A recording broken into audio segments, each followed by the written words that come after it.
میں نے اللہ سے دعا کی تھی بارش ہو جائے، اس نے اشتیاق کے عالم میں ڈاکٹر مصطفیٰ کو بتایا تھا۔ میں نے اللہ سے کہا بہت زور کی آندھی آئے، اس نے ہاتھ بھی پھیلائے، اچھل کر بھی دکھایا، پیشانی پر بکھرے بال آنکھوں پر گرے۔ ڈاکٹر مصطفیٰ نے اس کی آنکھوں میں عجیب سی خوشی دیکھی، وہ مسکرائے، تاکہ حماد کے بھی سارے کھلونے ٹوٹ جائیں، اس کی پارٹی بھی خراب ہو جائے۔ ڈاکٹر مصطفیٰ کی مسکراہٹ یکلخت تھم گئی، انہیں سکتہ ہوا، وہ تعجب سے فارس واجدان کو دیکھ کر رہ گئے۔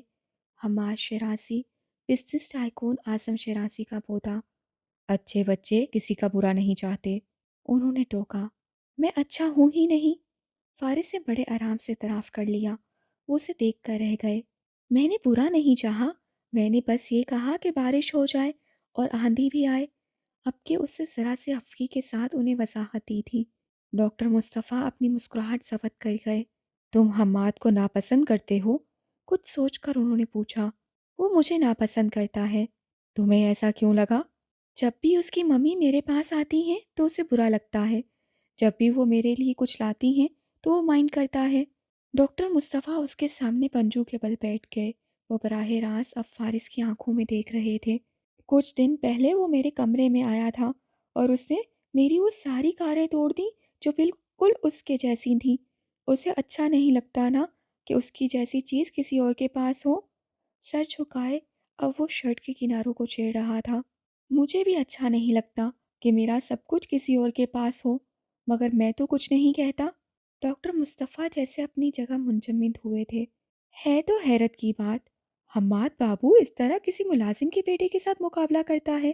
کام والی ماسی وہاں سے گزر رہی تھی، سنتے ہی بول پڑی، میں ملازم کا بیٹا نہیں ہوں۔ پوری قوت سے وہ اس عورت پر چیخ پڑا تھا۔ جہاں کام والی ماسی سکتے میں آئی تھی تو وہاں ڈاکٹر مصطفیٰ بھی اس کے رویے سے صدمے میں چلے گئے تھے۔ آنکھوں میں غصہ، نمی، بے بسی لیے وہ اس طوفانی موسم میں گھر چھوڑ کر جانے لگا۔ یہ تو ڈاکٹر مصطفیٰ ہی اسے زبردستی پکڑ کر واپس لائے، کام والی ماسی سے معذرت بھی کروائی اور اسے کھانے کے لیے بھی رضامند کیا، اور اس کے بعد وہ ایک بار پھر اس کے سامنے بیٹھے تھے۔ وہ شیرازی خاندان کے فیملی ڈاکٹر تھے اور آج سے قبل انہوں نے کبھی بھی ان کے خاندانی معاملات کی جانچ پڑتال نہیں کی تھی، اور نہ ہی وہ ایسا کرنا پسند کرتے تھے، مگر آج نہ جانے کیوں وہ فارس واجدان کے بارے میں اچنبھے کا شکار ہوئے تھے۔ 1.5 سال پہلے یہ بچہ اچانک سامنے آیا تھا۔ وہ اسے کئی بار اٹینڈ کر چکے تھے، کئی بار وہ ان کے کلینک میں ایڈمٹ ہو چکا تھا۔ جمیلہ داؤد اس بچے کا بہت خیال رکھتی تھیں، وہ یہ بھی جانتے تھے۔ شیرازی مینشن میں ایک بار فارس کے بابت دریافت کرنے پر اعظم شیرازی نے اس کا تعارف اپنے ملازم کے یتیم بچے کے طور پر کروایا تھا، مگر اب تم کس کے بیٹے ہو؟ وہ اب پوچھ رہے تھے۔ کسی کا بھی نہیں، وہ ہنوز ناراض تھا۔ ایسا نہیں ہوتا کہ آپ کسی کے بھی بیٹے نہ ہوں۔ ایسا ہی ہے، میں کسی کا بھی بیٹا نہیں ہوں۔ ڈاکٹر مصطفیٰ اسے دیکھ کر رہ گئے، پھر جیسے انہیں مذاق سوچا، یعنی تم سیدھا آسمان سے گرے تھے، درخت پر اگے تھے؟ اس نے بھویں سکڑ کر انہیں گھورا، وہ مذاق کے موڈ میں ہرگز نہیں تھا۔ اور تب کسی خیال کے تحت ڈاکٹر مصطفیٰ کی مسکراہٹ سمٹ گئی۔ کیا تم واقعی گھر میں سب کو بتا کر آئے ہو؟ مجھے نیند آ رہی ہے، میں سونا چاہتا ہوں۔ وہ سر جھکائے اپنے بیگ کی زپ بند کرنے لگا، اور ڈاکٹر مصطفیٰ کو جیسے ان کے ہر سوال کا جواب مل گیا۔ اس موسم میں تم گھر سے باہر ہو، باخدا اس وقت ان پر کیا بیت رہی ہوگی؟ مگر فارس بتا نہیں سکا کہ اس وقت ان سب پر کچھ بھی نہیں بیت رہی ہوگی، کیونکہ وہ سب تو اس وقت گھر کے اندر اپنی خوشیاں منا رہے ہوں گے۔ ڈاکٹر مصطفیٰ تیزی سے اٹھ کر فون کی طرف لپکے تھے، مگر موسم کی خرابی کی وجہ سے سگنلز کا مسئلہ تھا، کال نہ ہو سکی۔ ریسیور ہاتھ میں لیے انہوں نے حفیظ سے فارس کو دیکھا۔ میں آج گھر نہیں جانا چاہتا۔ اس کی آواز آنسوؤں سے روندھی ہوئی تھی۔ ڈاکٹر مصطفیٰ گہرا تنفس لے کر رہ گئے تھے۔ وہ رات جو اس کے لیے آسان سی تھی، وہ جمیلہ داؤد کے لیے کسی قیامت سے کم نہیں تھی۔ اعظم شیرازی کے کارڈ اس خطرناک موسم میں اسے کہاں کہاں نہیں ڈھونڈ رہے تھے۔ حماد کا پارا چڑھ گیا تھا، پہلے بارش اور آندھی نے اس کا موڈ خراب کیا تھا، اور اب کسی ملازم کے بیٹے کے لیے اس کے ماں باپ کی فکر مندی اسے شدید غصے میں مبتلا کر رہی تھی۔ کیک کاٹا جا چکا تھا، گفٹس لیے جا چکے تھے، مہمان اس وقت ڈائننگ ہال میں کھانا کھا رہے تھے، اور اس کی ماں متفکر سی لاؤنج میں چکراتی پھر رہی تھی۔